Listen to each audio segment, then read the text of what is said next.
Hey, welcome into the Arrowhead Addict podcast, championship edition. Patrick Allen, Matt Verderame. First time we have done this show since the Chiefs won the Super Bowl. We've both done some content on the YouTube channel, Verderame, but not together. In fact, this is the first time you and I have talked extensively, even though we were both in Arizona Yeah. since the game. So, how you doing, man? You happy to be home? Yeah. I'm happy to be home. We got about 10 days left before I go to the combine. Maybe less now, 9. I don't know. Whatever. I have a week and a half. Yeah, happy to be home. It is snowing outside, which means my ass is going to have to go out and shovel a bunch of snow soon. But these things happen. Yeah. It's okay. I'm excited to be home, but I really enjoyed the hell out of Arizona. It's raining down here, so it must be a little bit colder up north. I hope we don't get snow. Keep the rain coming. Getting 7 inches of snow. So So, absolutely an incredible week, man. I know the viewers and the listeners caught a lot of what we were doing on Radio Row, interviewing Tony Gonzalez and Joe Montana and Tony Richardson. And I got to say, man, it was just such a cherry on top when the Chiefs won that game. It was a really great week and working with Special Olympics, and you did a lot of work with Malcolm. And yep. as I was sitting there at halftime, feeling a little grim. I didn't count them out because I've learned my lesson with Mahomes, but I was like, man, this sucks. This would really be nice for them to win, and boy, they pulled it out for us. There's been a parade, everything. I guess we should just start. First, let's give a shout out to our sponsor, the Kansas City Beer Company, KC Beer Co. You guys rocked and rolled for us all year. They sold out of the Arrow Red Lager 6-packs twice. I don't know if they're going to issue any more. I don't know if they've got any left, but you need to head down to the beer hall and check it out. Arrow Red Lager, our beer for the Arrowhead Addict podcast that we brewed with them back in December. That's right, a red beer for the Red Kingdom. And what better way to celebrate a Super Bowl victory than with a KC beer? Even if you can't get Arrow Red Lager, go for the Dunkel. Go for all the other great varieties that they have down there. You won't be disappointed. At them on Twitter at KC Beer Co. Yep. Let them know you heard about their beer on this podcast and dare to beer different. All right, Verderame. So I guess let's start at the top, man. So Super Bowl Sunday, you're there at the stadium. What was it like? Kind of give us your reaction. I mean, there were definitely more Eagles fans than Chiefs fans. I'd say it was probably 2-1. It was weird because every Super Bowl I've ever covered, I've been in the auxiliary press box, which for people who aren't aware of that, that's inside the stadium. Yeah. There's so many people that cover the Super Bowl. They can't fit them all in just a regular press box. And then they basically build like a separate outdoor press box in the stands, which is great. I actually really enjoy it because you can hear all the fans. Right. This Super Bowl, for the first time, we were jammed into a tent outside the stadium with all the TVs, which was in some ways actually kind of nice. Like you could just get up if you wanted to get something and come back, and you had the TVs, you had the sound and everything else. We're right outside the stadium. We had full access after the game. So Yeah. went down and talked to a bunch of the players right afterward. But yeah, I mean, walking in there, look, it was packed. It was jammed with the Eagles fans. It definitely felt like a road game for Kansas City. So I would say that it had a different feel than the one in Miami 3 years back. I wasn't at the one in Tampa because of COVID and everything else. They basically didn't credential you unless you were like a beat reporter for the team. And I wasn't going anyway. But Miami was different. Miami was like a home game for the Chiefs. So it was a different feel for sure. But I'll say this, like the Chiefs fans who were there, I mean, you heard them throughout the game. It was loud. It was a loud Super Bowl. Sometimes you have like this little bit of a corporate feel to them. That game didn't have that. So you knew it was going to be a raucous atmosphere when the Eagles fans were booing Dak Prescott getting the Walter Payton Man of the Year award. Like you knew something was going to get rolling, and it certainly did. Boy, Eagles fans are something special, aren't they? Why do you think there were more Eagles fans there? Now, there's some population things, yeah, right? Like yeah. it's just, but I mean, San Francisco is a pretty big place, and that's a storied franchise with a lot of fans. Do you think that the San Francisco one? Because I experienced this when I went to the World Series when the Guardians, then the Indians made the World Series and they played the Cubs. Right. And I went to a game in Cleveland. There were a ton of Cubs fans there. Do you think part of it had to do with like the Chiefs hadn't been in a Super Bowl for so long, and so people really came out for it? It had been 50 years.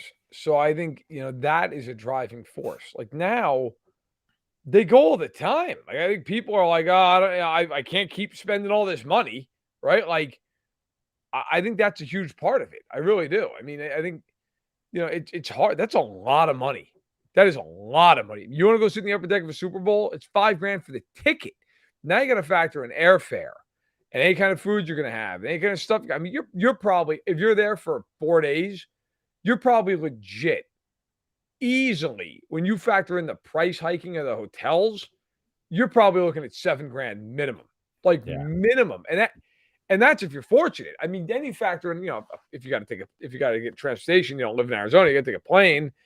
You're probably honestly looking at somewhere around $8,000. So that's a lot of money. I don't care who you are. Like, you got to lay out some shit. And a lot of people, they don't go by themselves. They go with their, they go with their kid, they go with their buddy, they go with their wife or their husbands. Like, it's a lot of money. So I think because Chiefs fans were just there 3 years ago, a lot of them probably were like, hey, I just saw them win.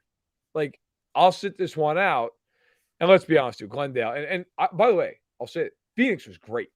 Phoenix was an awesome place to have a game. But from a fan's perspective, from a touristy perspective, I think you'd probably rather go to Miami. So I think all those things got to factor in. Yeah, I think so. And look, Eagles fans, they're insane, but they're fiercely loyal to their team. Big metro area, so they wanted to get down there for the game, and props to them. We know Chiefs Kingdom travels well. You saw the people out at the parade.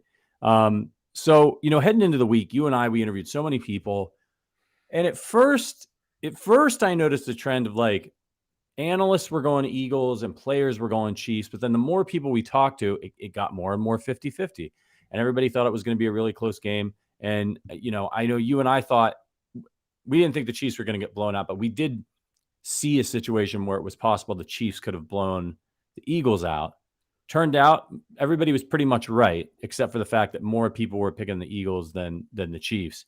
It was a close game. It was I dare say, a classic game. I mean, when you score that many points in a Super Bowl, it's going to be an entertaining game.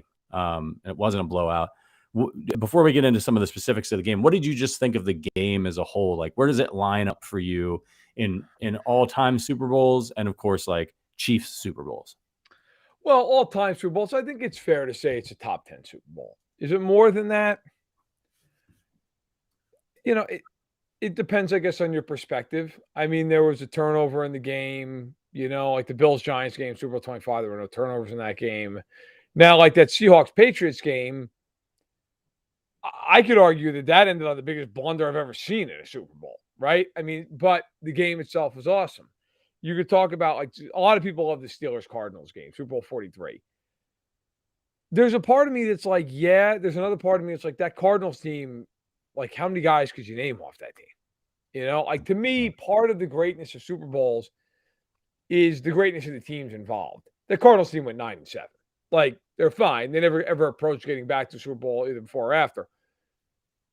I do think it matters that these two teams are the two best teams in football. First and second team All-Pro quarterbacks. Hurts played awesome football outside of one big mistake. Fair enough. Mahomes was incredible in the game. It's top 10. Now, as far as the Super Bowls with the Chiefs, I mean, look, it's better than the first two Super Bowls they were in. Either they won or they lost because they were both blowouts. The Buccaneers game was a blowout night because they lost. It was a terrible game. Was it better than the Niners game? Yeah, I think it was probably better played than the Niners game. I think of all the Chiefs Super Bowls, it's probably the best one. Yeah, like the 49ers Super Bowl was not enjoyable. Like for a couple of different reasons. I mean, like as a fan, sheer panic. I was just in horror the entire time. Yes. And then it wasn't going well for the Chiefs. To that point, it was, until the fourth quarter, it was the worst game I had seen Mahomes play as a Chief. The nerves, I think, were getting to him. The 49ers were very good on defense. He made some mistakes. And then you got Jimmy Garoppolo on the other side. So it wasn't exactly a shootout.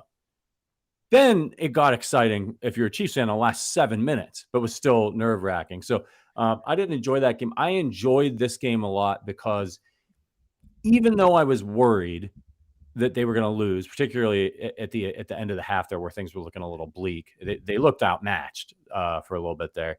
It did.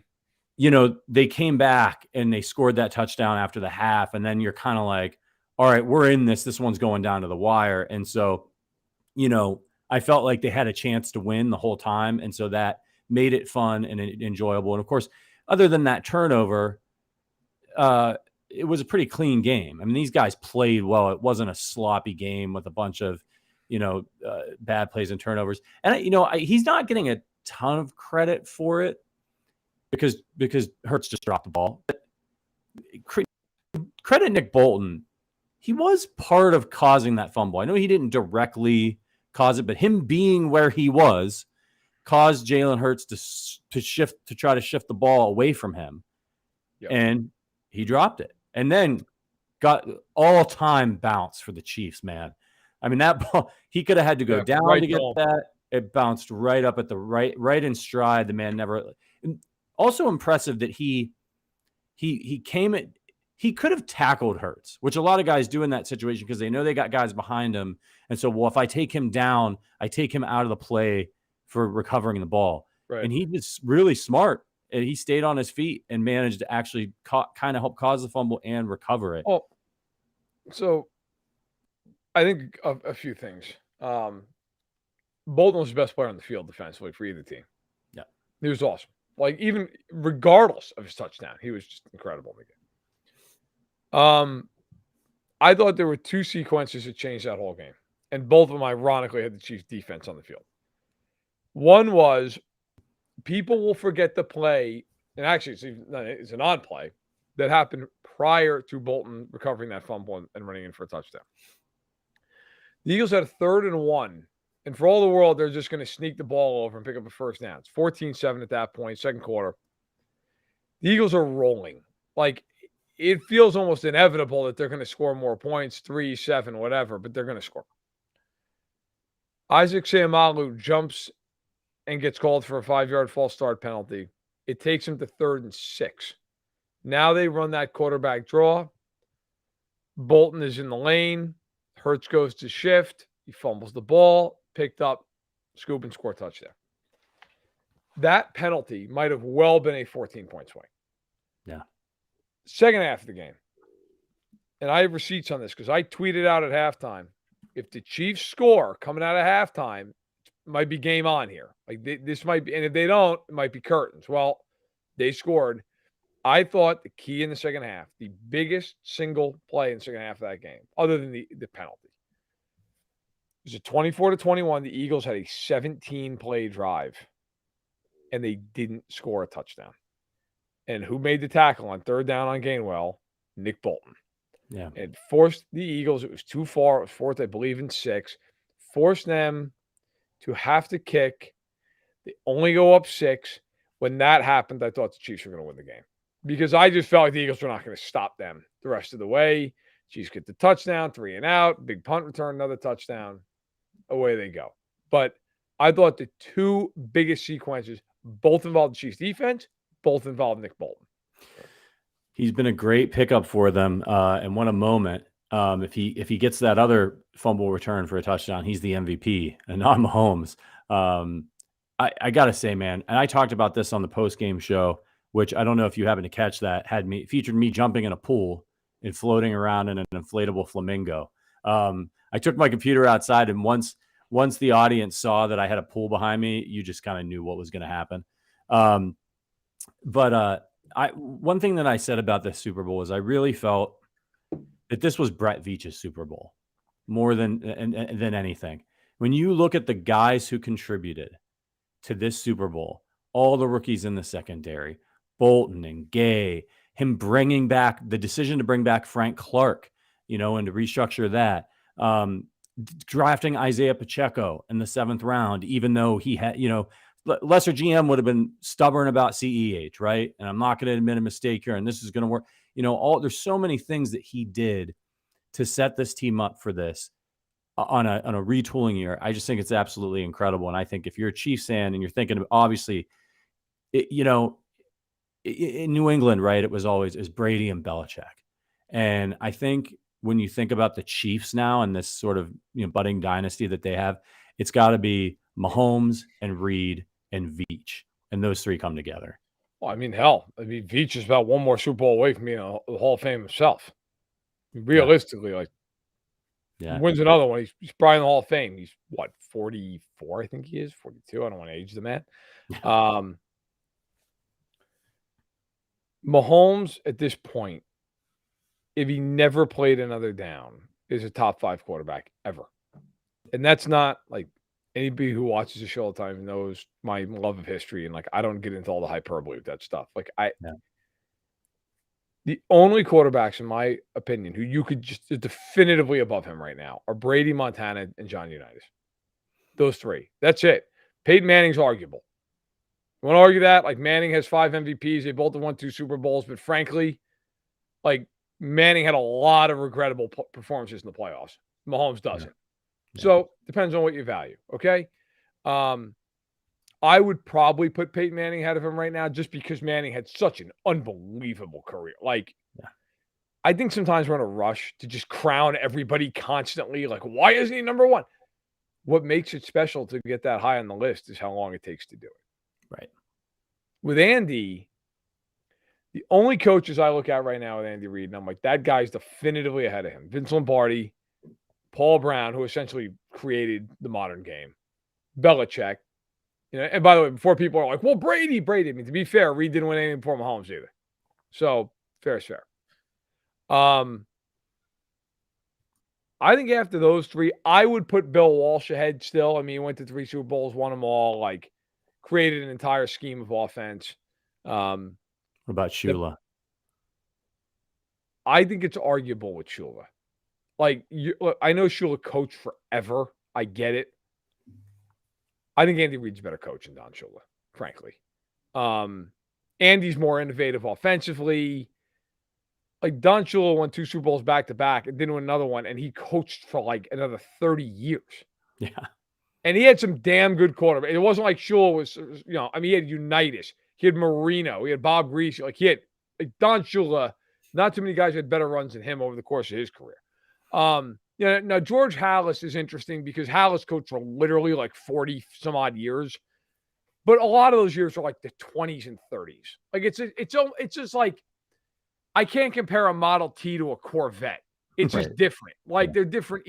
It's the same reason I won't throw in the quarterback thing like Sammy Baugh and Sid Luckman. Like, Sammy Baugh literally created the modern position for quarterbacks, but like, he threw the ball like 8 times a game. I don't know.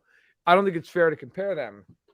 But yeah, I think at this point, Andy's in that class of like Chuck Noll, Tom Landry, guys like that, which is crazy. Like, Tom Landry's one of the greatest coaches to ever walk on a football field. So, and then Veach, I'm not quite prepared to do like GM all-time power rankings, but he's won 2. He's gone to 3. Like, you're starting to get into that like Ernie Accorsi, George Young, Bobby Beathard, Ron Wolf class. Like, and by the way, those guys are Hall of Famers. Like, you start getting into that pantheon of like, all he does is win. So those guys are climbing the ranks big time. Where do you place, just really quickly, just 'cause I'm curious, where do you place Ozzie Newsome in those GM ranks? High, very high. Yeah. Like, he's a Hall of Fame player, and he probably should be a Hall of Fame GM. He was great, Jim. It's a good call. I mean, people can mock it all they want. Like, Belichick for the first 15 years of his time in New England, he's probably a Hall of Fame GM. He built those teams. Yeah. By the way, one other coach I didn't throw in there, but Andy, like Bill Parcells. You know, like, you're starting to get to that. I mean, Bill Parcells won 2. He went to 3. Listen, the Chiefs have some guys, and of course there's Kelsey, who I think genuinely is the greatest tight end I've ever seen. So you have a lot of guys on that team and that building who you look at him and you're like, that guy's not just great. That guy is like Mount Rushmore great, or damn close to it. So, you know, it's not a bad combination to have if you're the Chiefs, and all of those guys, of course, are back, and they're already Super Bowl favorites in some places, like pretty substantially in Vegas. So if you're the Chiefs, you're feeling pretty good. What Andy's done for 2 franchises, I think is insane. Is what's really just incredible. To go to that team, what the Chiefs won 2 games the year before he got there. and they haven't had a losing season, and they missed the playoffs one time, and they've won 2 Super Bowls, been to 3. Yeah. So he got his muse and Mahomes. He's had some good quarterbacks, obviously McNabb and some other good players.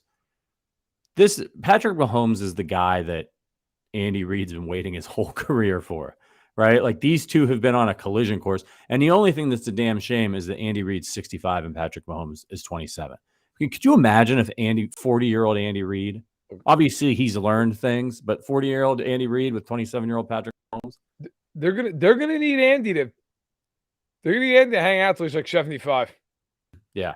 I don't know that Andy's quite got that in him, but might need to make it work. Although I'll tell you that, you'll get the parade, and Matt Nagy was partying like he's 25. So maybe he's looking to stick around for a while. And then you got, I don't even know which player had it. I just saw it in one of the shots. But if you're familiar with Price is Right, there's a game called Plinko, and you drop these little like discs down this pegboard essentially, and it goes down. You get a numerical value from it. It's money you win. It's great. It's a classic game.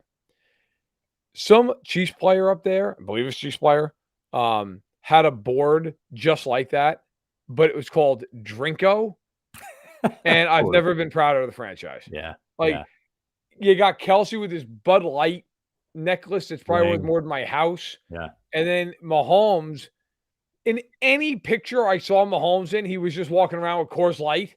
Yep. Like at any point in time, there's pictures of him like afterwards, he still got Coors Light. Either he's the most committed pitch man ever, or the man might need some kind of paramedic help by the end of the evening, or he's just the greatest drinker of all time, and he's cornered that market as well. I would have had a BAC of about 0.89, I think, by the end of that. But shout out to Nagy, who borderline had to pull Mahomes back over the edge of the bus. Yeah. Did you see that footage? So there was that, and then there was Leo Chenal, who just jumped on the side of the bus and climbed up it like nothing. Yeah. Good stuff. You and I have talked about being around like top end professional athletes and how horrible we feel about ourselves. It just really humbles you, puts you in your place. Just being around them is like a normal human being. But then like seeing a guy like Leo Chenal do that, like he's a goddamn like Marvel superhero. You're just like, oh yeah, this guy just walks around like this all the time. Like, what else can he do that like I would break my neck trying to do? Right? It's absolutely that shot of him jumping up the bus. I'm just like, what in God's name?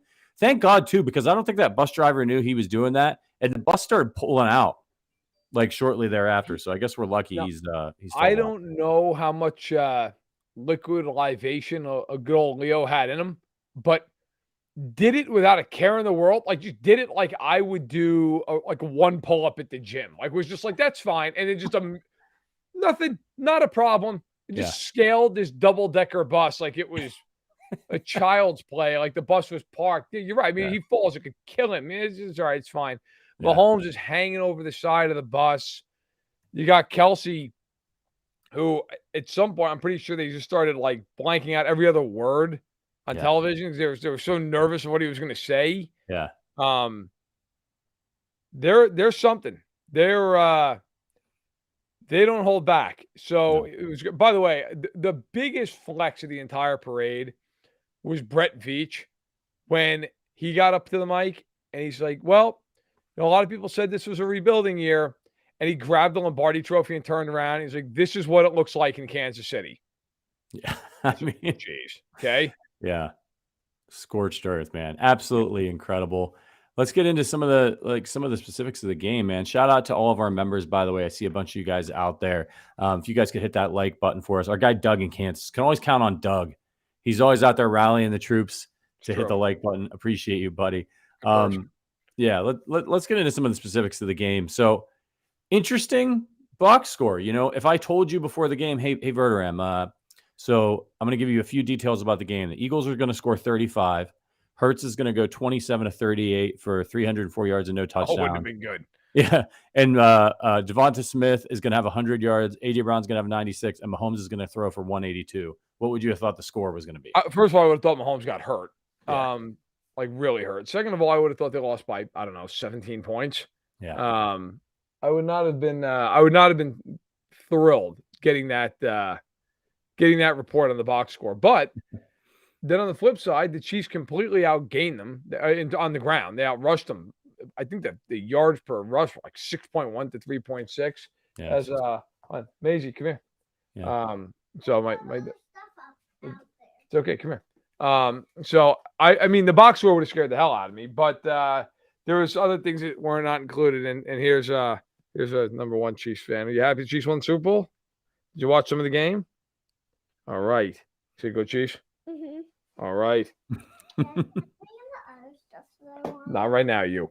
But there's a so no, man, I thought if you told me that box score, I would have been like 35-20. Would not have been happy. Would not have been, because I really thought going into the game, I thought that Mahomes was going to go nuts, because I did not think the Eagles were going to get to him. And yet I didn't even think they'd do that. I mean, I didn't think the Chiefs were going to go out and pitch a shutout. It was the thing that surprised me the most was Hurts, to be honest with you. Like I just kind of thought he might be a little injured with the shoulder. I did not expect him to play the way he did throwing the ball. I give him all the credit in the world. I know he had the fumble. He was the best player on the field in that game, along with Mahomes. He was awesome. He just had one big mistake, and his defense couldn't get off the field to save its life in the second half. Yeah, it was incredible. It was a weird kind of game for the Chiefs for a few different reasons, not one that we're used to. And I think it would have been a blowout if not for Jalen Hurts, because as you predicted, the Chiefs protected Mahomes. They were a brick wall up front. They did a tremendous job. The Chiefs did whatever they wanted offensively. Like, that's something that I think, that first half, it got a little bit wonky for the Chiefs, because not really because of anything the Chiefs weren't doing well, but because the Eagles were just unstoppable on offense. They had great long clock eating drives. You couldn't stop them on third and short. One of the most remarkable things I've ever seen. I've never seen a team that effective. But the Chiefs, they only punted twice in that game. And they had basically a perfect second half. So it was just a matter in the first half of, the Chiefs couldn't get the ball. We're losing the time of possession. And then when they got the ball at the end of the first half, right, there was that the false start penalty that backed him up, and then Mahomes hurt his ankle. And, that was it. That was the only bad part of the game for the Chiefs, was that kind of sequence right there. Yeah. Yeah. And sorry about that, the viewers. My daughter wants to bring in like an army of candy, and I had to hold her back. Although maybe I should have let her in. No, you know what? I thought that for the Chiefs, the only time in the game I really felt like they're in a lot of trouble was when Mahomes got hurt. I mean, that was real. Even like at 21-14, they weren't playing well, but I'm always a big believer in, if you have a team that's as good as the Chiefs and they're playing as poorly as they are, especially on defense to that point, and they were only down 7 with the ball, like, that's almost a bigger problem for the team that's winning by 7. Like, I always feel like at some point that's going to bite you in the ass. It just is. Like, you need to pull away. Chiefs had missed a field goal already to that point. Thought maybe they could have gone for it there, frankly. But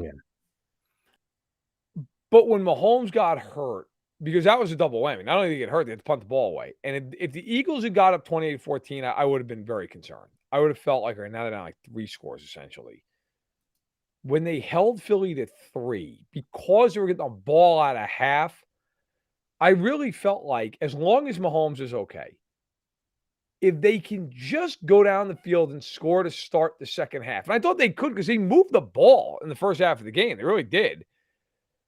I thought, all right, you know what? Then the pressure's on Philly. Because then, even though Philly's got the ball, they're only up 3 points. The Chiefs have not played particularly well at this point, and it's a 1-score game. And the Chiefs have been in a lot of these games. The Eagles have not been, whether it's a Super Bowl or just a regular season. The Eagles had not been in a lot of close games. I felt like that really was advantageous to the Chiefs.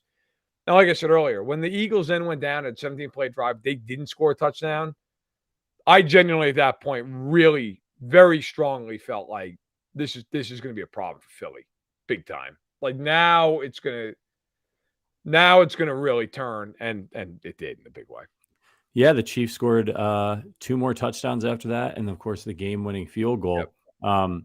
And they were great in the second half. The Chiefs drives in the second half, 10 plays for 75 yards, it's in a touchdown, 9 plays, 75 yards, touchdown, 3 plays and 5 yards and a touchdown, and then the 12-play drive for 66 yards for the game-winning field goal. But let's talk about the second half, and let's talk about Kadarius Toney and that punt return, man. I mean, that's another one where, we see Brett Veach make these moves. He's been making these types of moves for the last couple of years, whether it be a trade or he picks up a veteran guy, gets cut. Remember Le'Veon Bell? And like a lot of times they don't work out, but he likes to make these low risk, high upside, high reward moves. And with Kadarius Toney, it looked like one this year that was kind of like, okay, this guy's making an impact and you could see why anybody would want him. But like, is it going to matter? And I remember, you were hearing when they picked him up, hey, this is a move for next year. Like they weren't expecting a ton from Toney this year, but here he comes in the biggest spot. I mean, look, I still think the Chiefs win the game if he doesn't get that punt return, because I don't think Philly could stop Kansas City. So, as long as he doesn't fumble the ball there, I think Mahomes takes him down and scores. But as I mentioned on the post-game show, it worked out. Part of the rabbit's foot for the Chiefs in this game was a little bit of luck with like just timing, right? The Eagles ran out of time in the first half when they got the ball at the end of the half. And so they had to kick that field goal. And then the Chiefs, the timing just worked out where the Chiefs had the ball and they were able to eat out the clock. So with that Toney return, I think they would have scored, but who knows how the rest of the game plays out with the time difference. And that was all Toney on that play, right? I mean, like he just juked those guys, 7 Eagles out of their cleats, went all the way across. It was very Dante Hall-esque. When he caught the ball, my heart was in my throat because he caught it at like his ankles. I was like, what are you doing? And then he made a move. And it's one of those things you think like 3 things simultaneously. The second he moved to his right, you saw nothing but Chiefs. Like, oh, he's about to have a big return if they don't take a penalty here, because there is nothing. I mean, it is just a swinging gate of Chiefs. And then you see Sipots, the punter, and you're like, that's not going to happen. So they better have somebody else back there. And I don't know if you've gone back and watched this, and somebody just said this in the chat. Marcus Kemp on that play. Yeah. Dude blocked 3 guys. Yeah. Blocked 3 guys on that play. Fortson got a nice big block, too. Nicky just mentioned it. Yep. Look, it was a great run. It was well blocked. You know what's amazing? We rightfully spent the whole season killing their special teams. I mean, they were brutal all year long. They were 32nd in DVOA. They were horrific all year. And other than Butker missing that 1 field goal off the upright, they were perfect. They were absolutely huge returns. They didn't miss any other kicks. I mean, you couldn't ask for any more. You could not ask for any more than what you got in that game. I mean, the Chiefs, their special teams, not only in that game, in the playoffs, were phenomenal. Yeah, I mean, look, it's a big return. They get to the 5-yard line. It sets up the touchdown to Moore. But in the end, they made all the plays that Philly didn't down the stretch. And look, I get it. I've everybody and their mothers heard all about this stuff. Was it a penalty? Was it not a penalty? And I think a lot of people agree it's a penalty, but like should have been called in that spot. And actually, give me 20 seconds here. Quick PSA on this. Guys, if you're on Twitter, don't waste your time arguing with everybody in the world about this. Excuse the language, you just won the fucking Super Bowl. Who cares? Who cares if some Texans fans like, it really ripped away my joy. Tough. Like, I mean, you know what? First of all, and hand to God, I would say if it was the other way around, it was a penalty. He held them twice. James Bradbury, after the game, said, and by the way, major respect to James Bradbury, who could have just passed the buck like so many guys would have. And by the way, the Eagles as a whole, the entire team. Terrific. All class. I didn't like that Juju tweet, by the way, on Valentine's Day. Like, come on, man. Like, enough, Eddie. Like, just leave it alone. You know what? They've been all class, nothing but. I actually like that A.J. Brown fired back at him. But you know what? It was a penalty, and it should have been called. It should have been called. Like, he held them twice. If that was the Chiefs, you know what? And 5 years ago, it was the Chiefs. When D Ford was in the neutral zone, and a lot of Chiefs fans were like, well, it didn't even affect the play. I don't care. He was in the neutral zone. Yeah. If you don't want it called on you, then don't be in the neutral zone. Right. Bradbury held them twice. He admitted it himself. Is it a sucky way to end a great game? It is, unless you're a Chiefs fan. It is. It is. But you know what? If it doesn't get called, it affects the game massively too. People just ignore that part of like, it. It also it's like, well, you know, they shouldn't be deciding the game. Well, if they don't call it, it decides the game in a lot of ways. Like, he did it. It is what it is. He beat him. He was beat. That's why he held him. He was. Right? The Chiefs had been smoking them on that same type of route all day long. And I saw, I think it was Keyshawn Johnson who pointed this out. Okay. That not a lot of people have been talking about it. He's like, I think the flag should have been called because I know what happened on that play. He's like, I know what Juju was trying to do, and he wasn't trying to go up the field. He was going toward the sideline. Mahomes was going to hit him, and he was going to try to get that extra 4 yards and get that first down. But instead, his route got altered by the hold. And so Juju had to turn and try to go upfield right there because he wasn't going to be able to separate. Okay. Wouldn't have thought right? of that. And that's what he was saying. It was another similar, that route that had been working for them all day long. And you can see it. He's got the leverage. He's got him beat. He's going to be able to go to the sideline, and he changes his route and he goes up. So the minute that he grabbed his jersey, it was a penalty. And then he grabbed him again and put his hand on his chest. Yeah. Like, come on, man. Like, but I guess my overall point is like, look, man, Chiefs fans, so many people I follow are just going back and forth with all these. Like, look, God, it doesn't matter. You won the Super Bowl. Like, and I don't get here and tell you what to do. You want to scream at trolls and people all day long. Fine. But like, enjoy the Super Bowl. Don't spend like your time when you should be basking in the glow of this, arguing with, Johnny 84578 on Twitter, who's like, I took 5 screenshots. I know Mark Schlareth was like, well, there was also hands in the face by Orlando Brown. You know what? No, there wasn't, because they didn't call it. And that happens 40 times. You know what? As a Chiefs fan, you could easily be like, well, you know what? The third drive of the game for the Chiefs, Smith-Schuster got tackled on third down on a play that I think everybody agrees should have been pass interference. It wasn't. That's the way it goes. Maybe if that gets called, maybe the Chiefs score on that drive and the game's totally different. It's like, my point is, look, the right team won the game. I was talking with Aaron Schatz, who I've become friends with, who runs Football Outsiders. And this was on Monday after the game. We were both waiting for a flight. We were hanging out. And he was like, our numbers said that the Chiefs should win that game 98% of the time.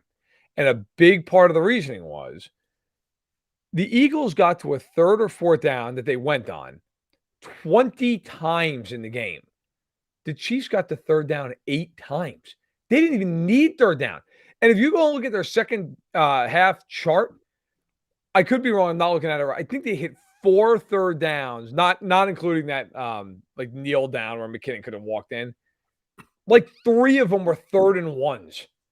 Right. So, look, the Chiefs outplayed the Eagles. If the Eagles want to bitch about anything, to be fair, none of the players or coaches have, but the fans have. If you want to complain about anything, complain about the fact that Jonathan Gannon did nothing the entire second half, and the Chiefs schemed the daylights out of him. That might be the underplayed story of all this. I thought that was the best half of coaching in Andy Reid's career. It was unbelievable. It was like he knew what they were calling at every play, and I think basically he did. What the Chiefs did in the second half on offense was brilliance, and it was the stuff of champions. Yeah, I was chatting with Jason Reed over at ESPN, who we've had on the show, and he said they lost the game because they couldn't get the best defensive line in football couldn't get a single sack in the game, and that you can't let 2 wide receivers walk into the end zone uncovered. Like, the Chiefs just outclassed the Eagles. Like, and this is what we talked about heading into the game was, okay, maybe they've got top to bottom a little bit better of a roster, but the Chiefs have a lot of things going for them with their coaching staff, with their experience, Steve Spagnuolo and Andy Reid. The fact that a lot of their players or some of their players had been in this kind of spot before. And I think it made the difference, and when you get to the Super Bowl and you're going up against another good team, it's a razor's edge. And those were the things for the Yeah. Chiefs that pushed them ahead. I mean, Eric, by the way, Eric Bieniemy. Eric a lot of credit. Bieniemy was the one. Saturday night, they said he put that on the film, that play. I mean, just think about that for a second. The Chiefs were like, at the Super Bowl, they were like, yeah, we're done. We schemed, we're good. We did it last week. And now we're just like, we're doing all this stuff, which, that's bullshit. But they installed the majority of their game plan back in Kansas City. Yep. The fact that he found that Saturday night and then they ran it and it worked. So they ran it again and they scored 2 touchdowns off of it. That's like an all time. Like they should put a statue of Eric Bieniemy outside if that was all him finding that play. But you know what? The second half. So I actually did a film Friday that's coming out tomorrow, and I won't spoil it, but I'll say that I did it on the Sky Moore touchdown. There are so many little things in that play the Chiefs did so well. And I will tell you that the star of that play that nobody paid attention to in real time was Jerick McKinnon. If Jerick McKinnon doesn't do his job there, it does not end with a touchdown. They blitzed him on that, right? It cover 0, all out. They brought 7 guys. Because I've seen a lot of people say, well, it's the same play as that Tony play. It really wasn't. The motion was the same, not like whip back off of the jet sweep. Yeah. The Eagles were in two totally different defenses. The way the Chiefs got them schemed up on that was 2 totally different ways.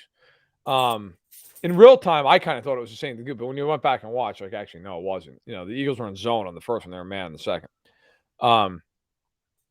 God, man, the Chiefs in the second half of that game, like, I can genuinely say I had no fear once they got into once they took the lead. I'm like, this is done. This is done. Like, yeah, I just didn't think Philly could stop them. My only concern was that they were going to score too quickly on the last drive.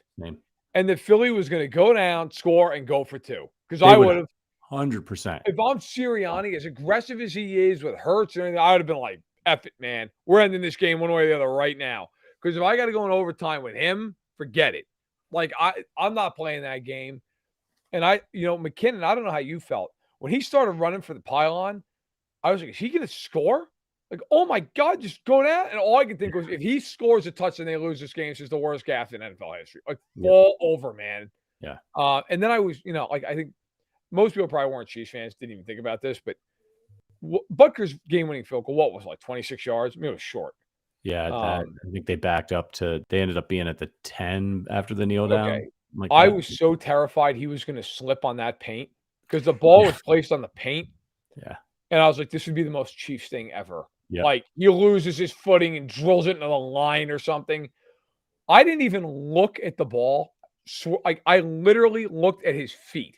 Right. That's all once you knew he wasn't going to he was going to shank it. Yeah. Like, I didn't even look. Like, normally I look at the uprights to see where the ball is. And I didn't even look at the uprights. I just looked at his feet because I'm like, if he gets this off clean, this is it. He's not going to miss this. And once I saw his left foot plant, I'm like, all right, we're good. He's going to drill this thing right down the middle. Does it look? Let's pivot a little bit here. Does this one mean more to you, less to you, same to you as Super Bowl 54? I thought about this. The first time was a relief, for sure. But this one, I think, means a little bit more to me as a fan because I think it really cements Patrick and Andy's legacy and this team's legacy. Sure. And like, if they had lost it, even though they're doing so many remarkable things, hey man, like, it is what it is. Like, yeah, you made all these AFC championship games and you have won Lombardi to prove it or to show for it. And instead, now it's like, there's no argument. It's not a flash in the pan. It's not a fluke thing. It's not a one-hit wonder where, it's not a Buffalo Bills situation where you have a great team and you get to 4 Super Bowls and you lose. No matter what happens for the rest of Patrick's career, if he puts up great stats and he never wins another Super Bowl, he's an all-time great. Yes. Right. And I wanted that for him and for Andy as a fan. So I think the first one, as great as it was, obviously, I think it was more of like a relief. Yes. Like, I'm not going to die and not see them win a Super Bowl. Right. This one, in some ways, I felt was sweeter They're not a one-hit wonder. They got back there. Their last Super Bowl as this group isn't going to be Brady just, winning 31-9. I thought this run, too, was harder for them. Like, even though they actually had a better record than the team that won in 2019, this team went through 3 top 7 quarterbacks to do it. Like, they didn't go through Tannehill and Garoppolo. Like, they went through guys. Like, they went through Burrow and Lawrence and Hurts and, really, like, I honestly think, take everybody's hatred out of Cincinnati out of this for a second. That's a great team. The Bengals are really good. And I think we're going to look back at the Bengals and be like, yeah, and that team's going to end up probably winning 1 or 2 of these. Like, they're really good.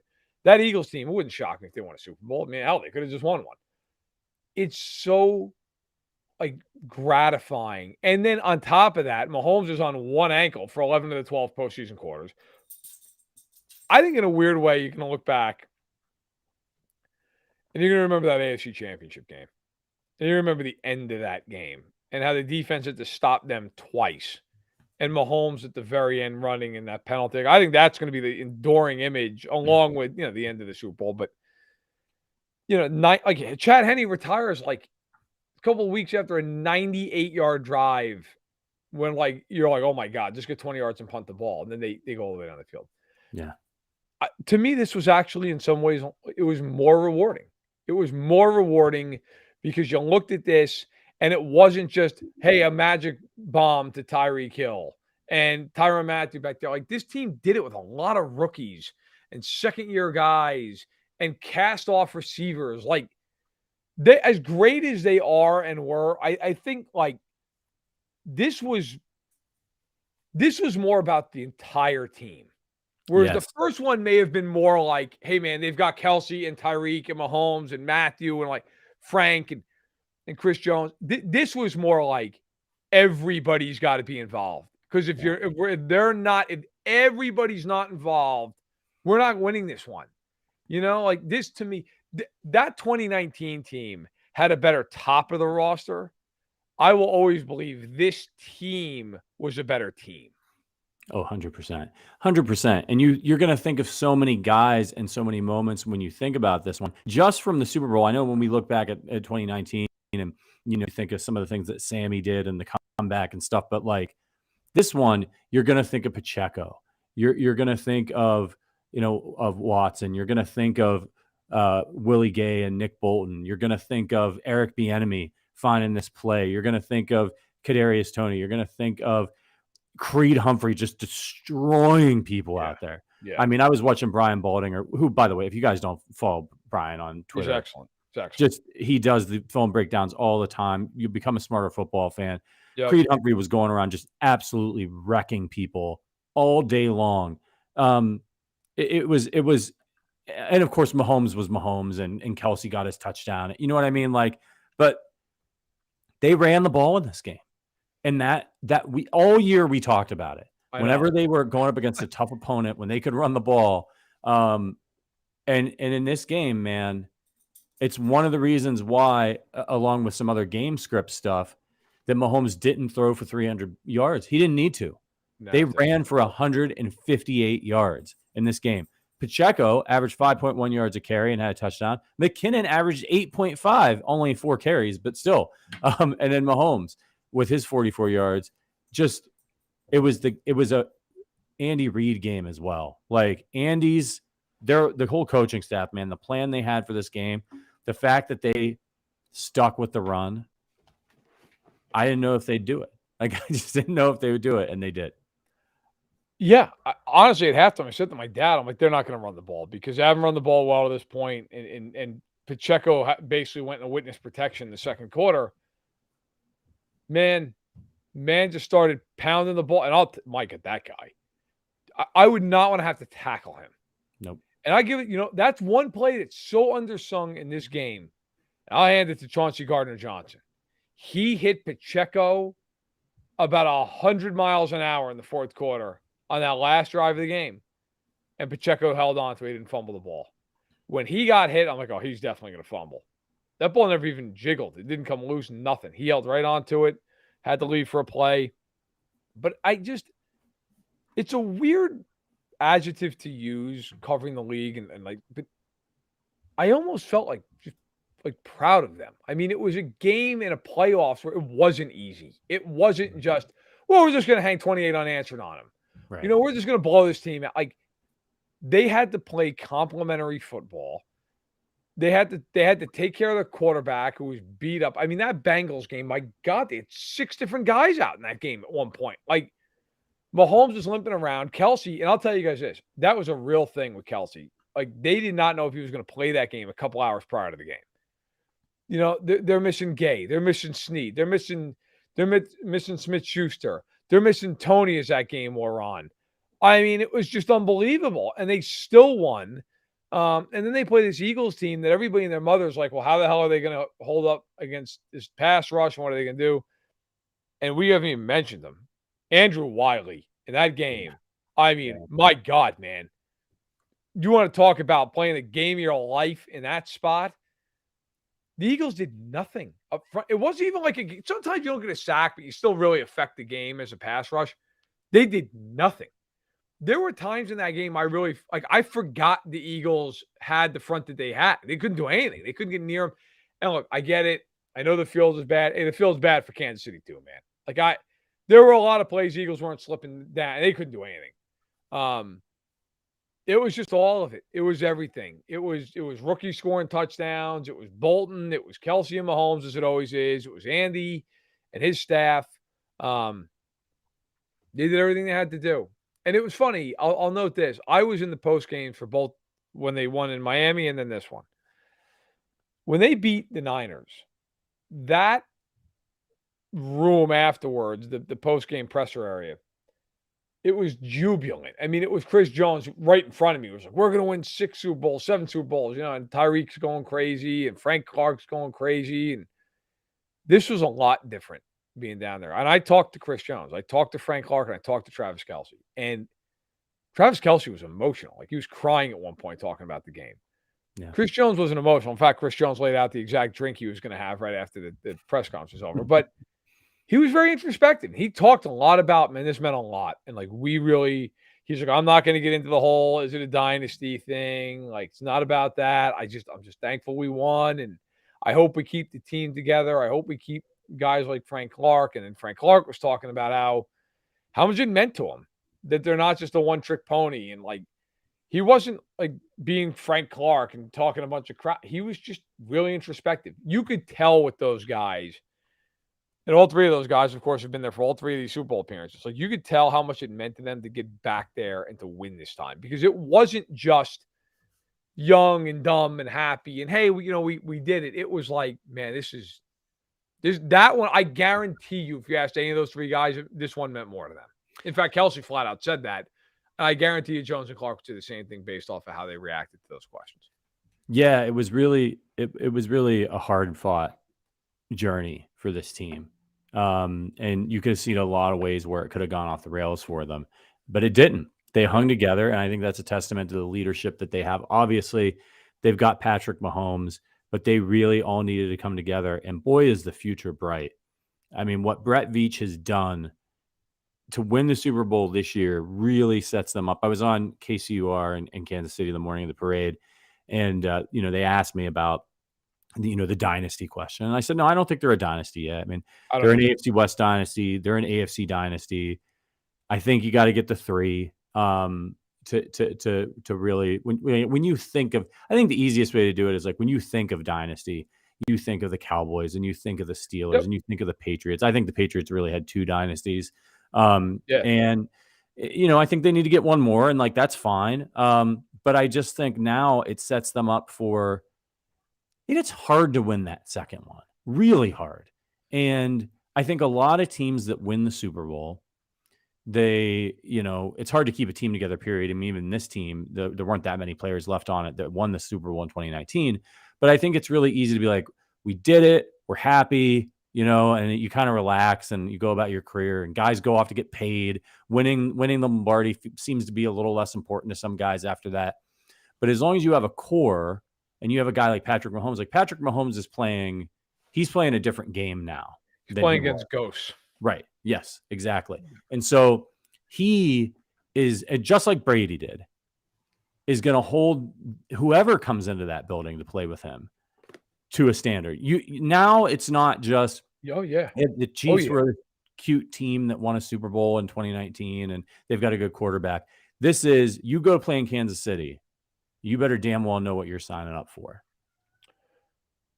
The expectation from Mahomes and from the team, but from Mahomes, I think more importantly, is like, if you're coming here, you're coming here to help me win another Super Bowl. That's it.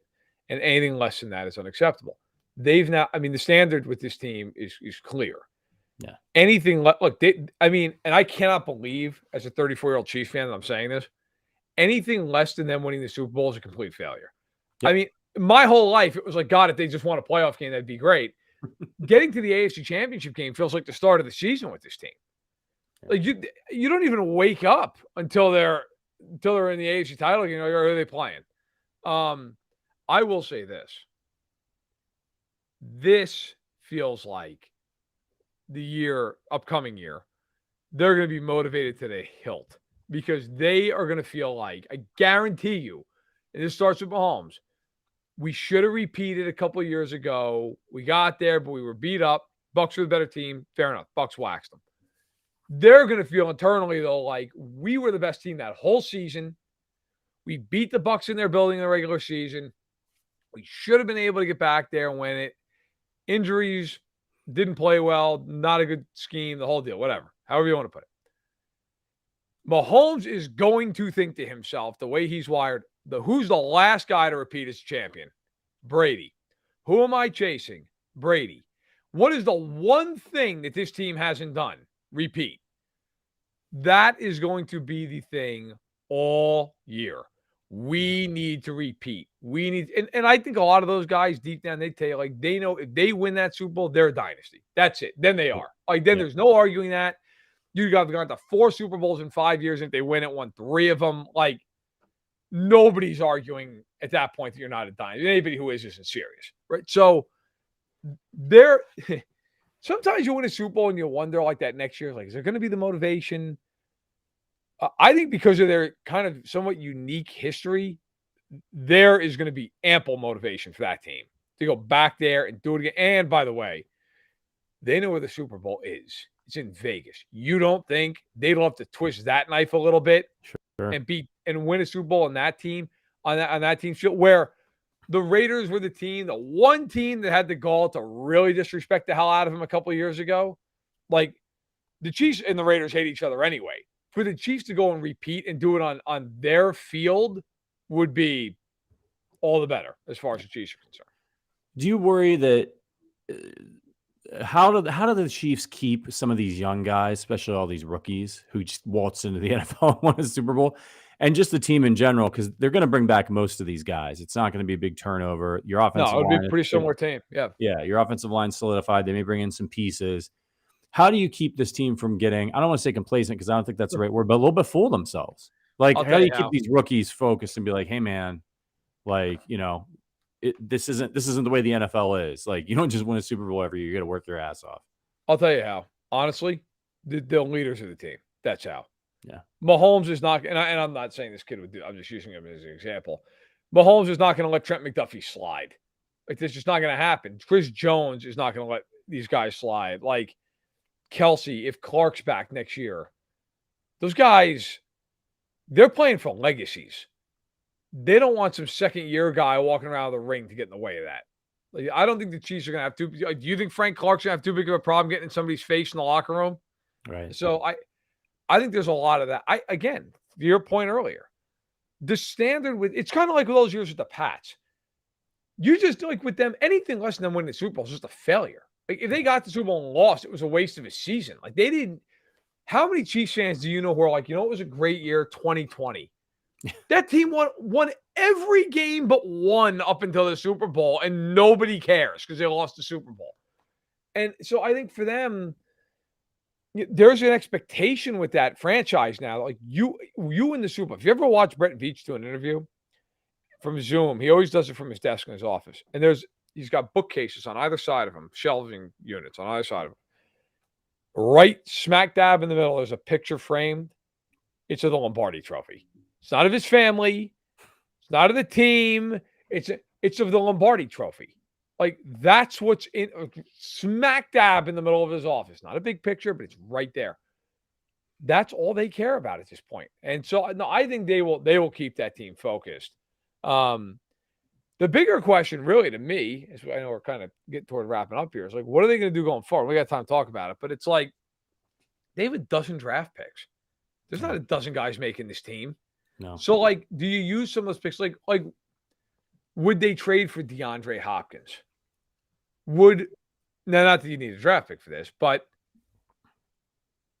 if Keenan Allen gets cut by the Chargers, man, I can't express how signed up I would be to sign Keenan Allen if I'm the Chiefs. Yeah. You could move him anywhere around on the field in any formation. He's the best route runner for my money, along with Cooper Kupp in the NFL. He would be like, this is great. I get to go play for a Super Bowl team, and I get to play the Chargers twice. I mean, to me, oh my God, man. That would be the perfect situation for Allen and for the Chiefs. You know, they do it, I don't know. Maybe if each looks at it and says, I'm not going to allocate a bunch of resources to my receivers because we have Mahomes and we don't need to do that. And I understand that thought process too.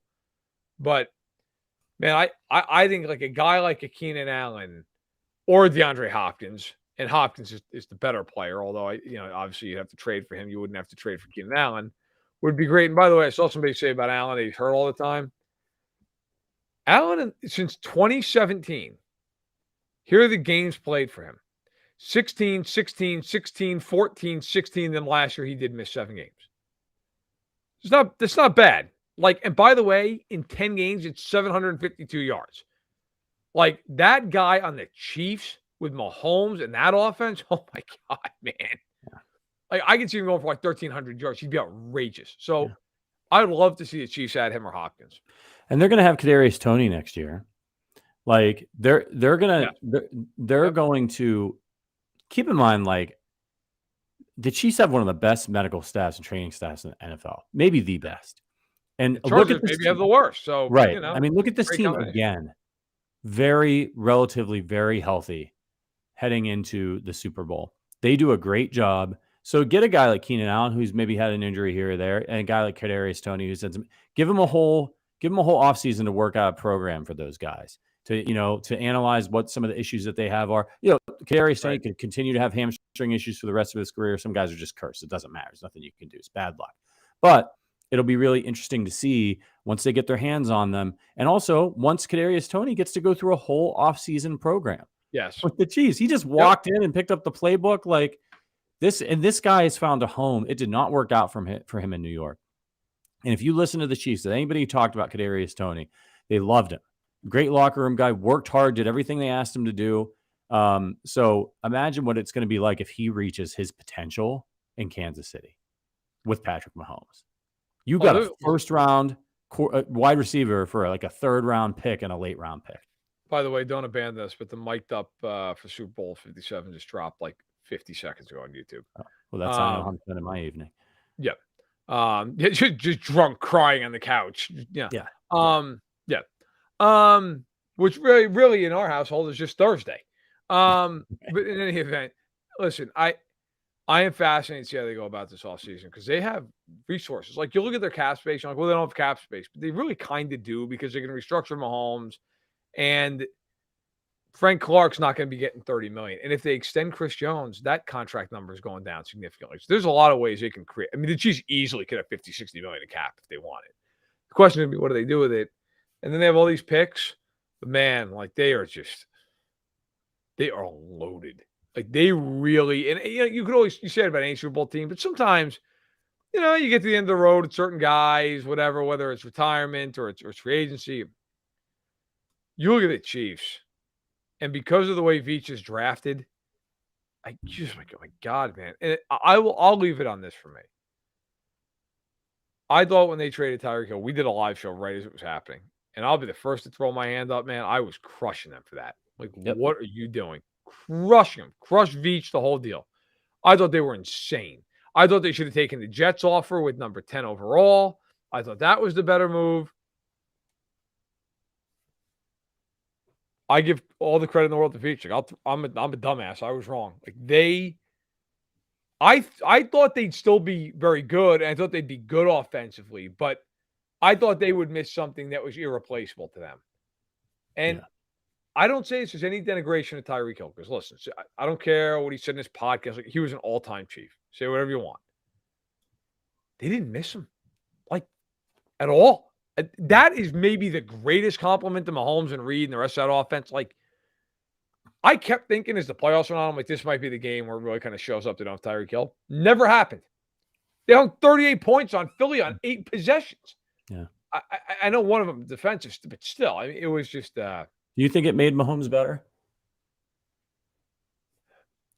I think it did a little. I think what made Mahomes better was that last year teams forced them to play differently.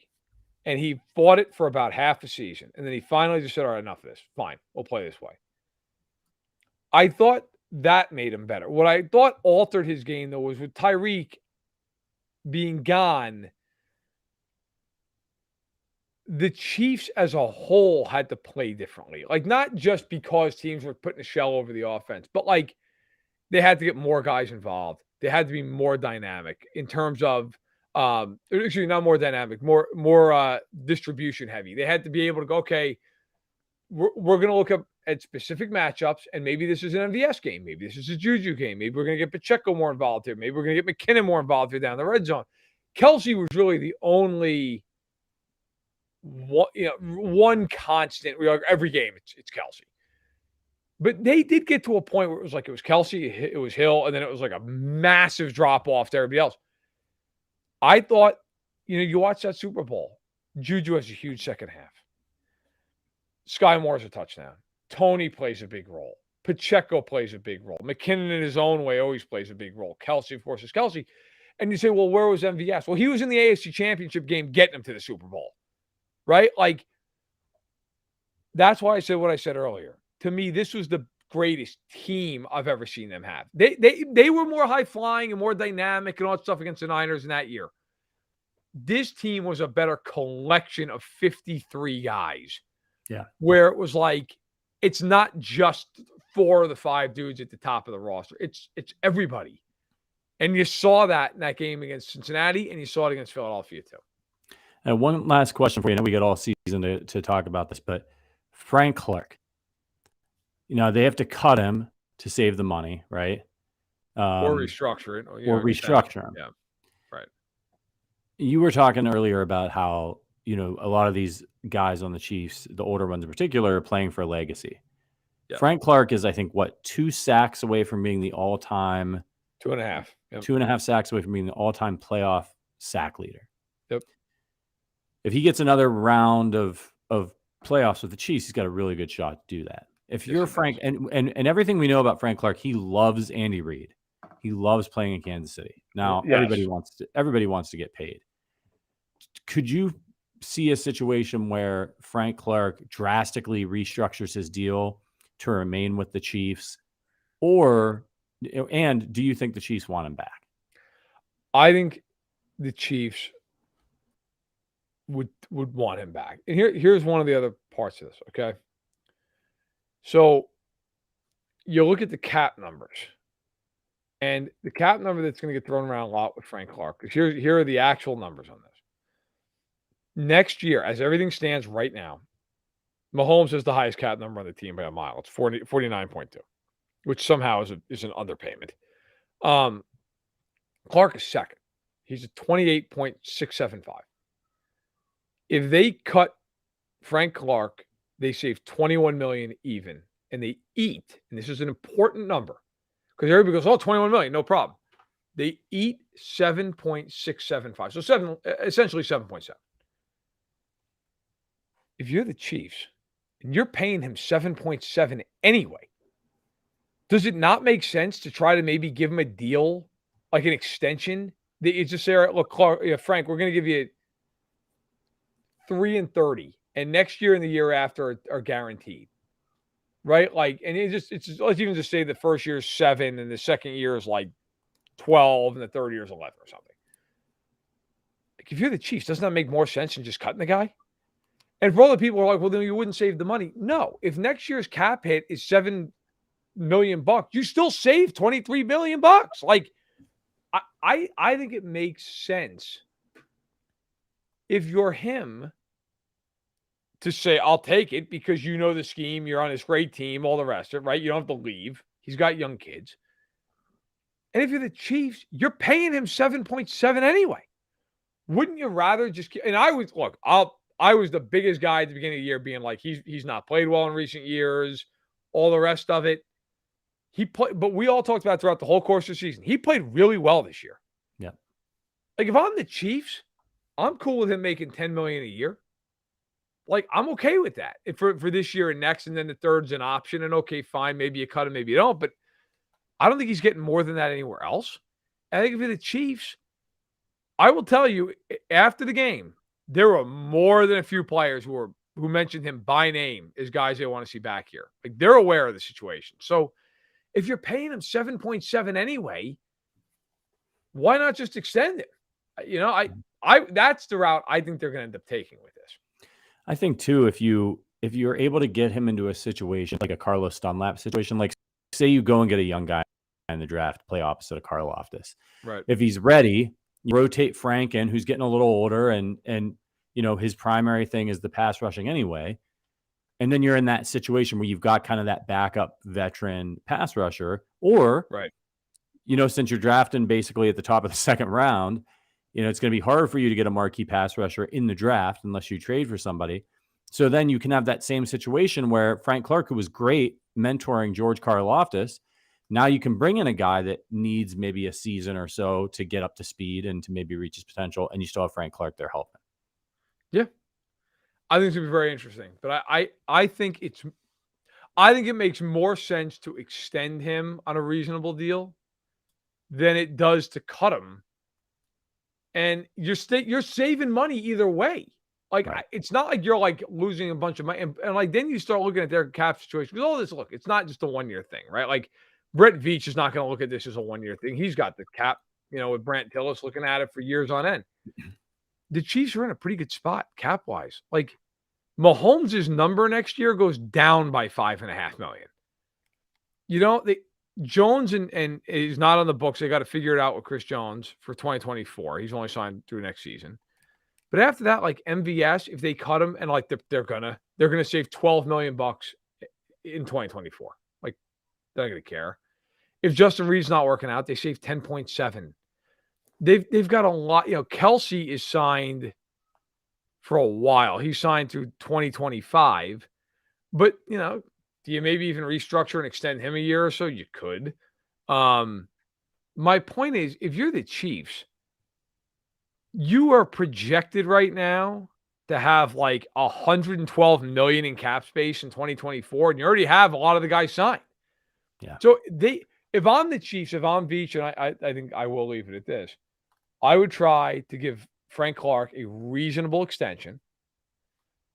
And then my next things would be, I have to extend Jones, Snead, and Gay this offseason.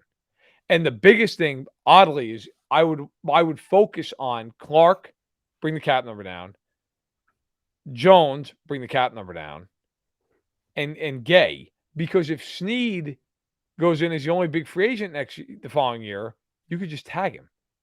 Yeah. But that also includes, and you got to get Orlando Brown signed to a long-term deal. If I'm the Chiefs, 90% of their cap space this year and next, I'm just dedicating to my own guys. And because free agency is awful this year anyway, there's nobody's even worth talking about for the most part. If I'm the Chiefs, I'm focused on my guys. And then, okay, if Keenan Allen gets cut or if there's a safety you really like, okay, you got room to make a move there. But I'm focused on keeping my core together. They've drafted this well. That's what this should be about. Then you're thinking about the following year, Humphrey, Bolton, Smith. Like, you're not going to keep every single one of them, but that's what you got to do here.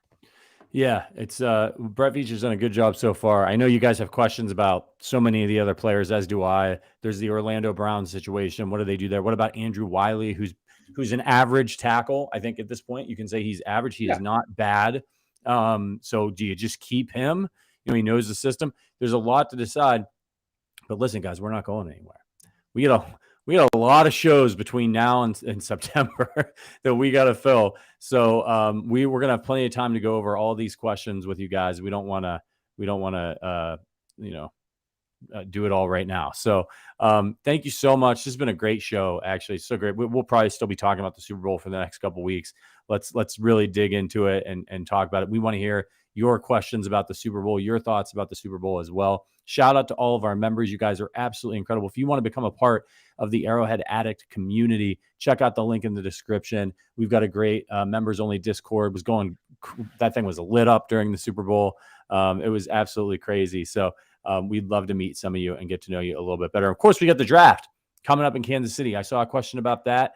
I'm going to be out there. I don't know exactly what the deal is, or if we're going to have a show or something, but we can maybe do a meetup, something like that. Sterling's obviously in town, so we're going to get that figured out here in the next couple of weeks. Verderame, any thoughts? Super Bowl champions, baby. That's it. That's literally the only thought I've had for about 4 days. So yeah, we'll leave it at that. Yeah, so go watch the Mic'd Up. You probably can find it on Twitter. I'm imagining it's been tweeted out. Is that the case, Matt? It has by the NFL Films or NFL, and then it's on YouTube now. So how long is it? Like 40 minutes? 45 usually like 45 minutes. Typically. Yeah, it's going to be a good watch. So it's one of my favorite things to watch after. All right, everybody, thank you so much. Thanks to producer Richard for keeping us on track here. For Matt Verderame, my name is Patrick Allen. We will see you next week with our regular slate of shows. But until then, as always, go Chiefs.